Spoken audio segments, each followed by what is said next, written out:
Assalamu alaikum. Malam a nan center naku na ga wasu mutsu-mutsun abubuwa yan ƙanana.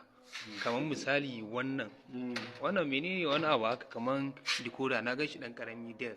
Masha Allah. To wannan shine computer. Ina irin akwatin nan na da wanda katan nan.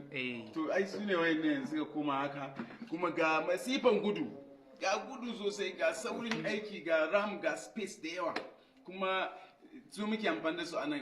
Kaga manyan nan suna cin 240 volts, wannan 20 watts kawai yake ci, da shi da monitor shi 20 watts. So da dan inverter ka ko dan generator ka ba babba ba sosai, za ka yi powering center ka kuma ka ci gaba da jarabawa, ka ci gaba da abin da za ka yi. Masha Allah, wannan malam shine small but mighty kenan. Kware da gaske. Na ga banda Dell din nan kuma akwai wasu su ma wani suna daban. Akwai kamfanoni daban-daban. Akwai HP ne, na ga HP a gurin, na ga wani Igel. Kware da gaske. Su ma duk aikin su iri ɗaya da wayannan. Dukkan su CPU ne ba decoder bane na kallo. Duk CPU ne, computer ce mai gudu sosai. Akwai masu 1 terabyte storage, akwai masu 500 gig, akwai na editing, ga sunan daban-daban iri-iri. Masha Allah, masha Allah. Yanzu malam banda su monitors fa su ma duka kuna harkar su ko CPU ne kawai ko gaba ɗaya kun yi comprising?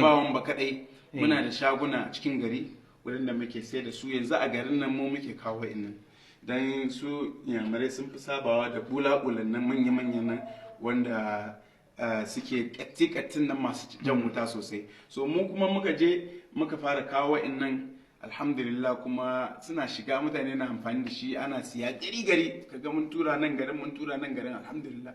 Ran nan ma muna wurin da'awa, wani ya kira ni a Enugu yana son guda 175 na sa aka kaga mun tura nan garin alhamdulillah. Ran nan ma muna wurin da'awa, wani ya kira ni a Enugu yana son guda 175 na sa aka shirya masa, aka masa installing, aka tura masa can Enugu garin kasan Iyamurai. Masha Allah. Haka muke tura wurare daban-daban, mu tura Enugu, mu tura Ilorin, mu tura Sokoto, wurare daban-daban dai haka. Kin dai wannan business din bai takaita a arewacin Najeriya ba gaba daya. Gaba daya Najeriya ne gaba daya, kuma muna fatan kwanan nan ma mu kun kasa abin ya shiga Afirka gaba daya. Yanzu ai ko daga Ghana ka kira mu ko South Africa ka ce ko ina ne kana son wannan kayan, za mu turo maka shi. Masha Allah, kuma zai zo ya same ka. To Allah ya sanya alkhairi, Allah ya ƙara.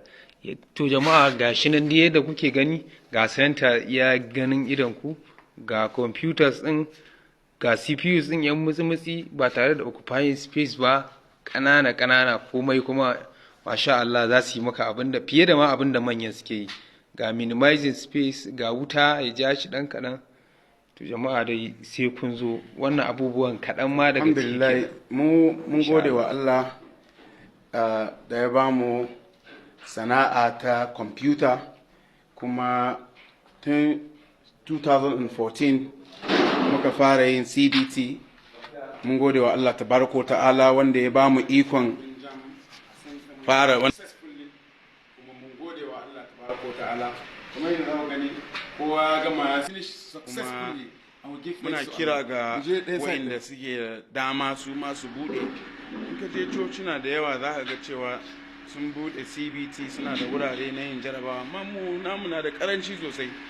Shi sa muke kira, ya kamata a ce duk masallatan juma'a suna da irin wuraren nan na yin jarabawa.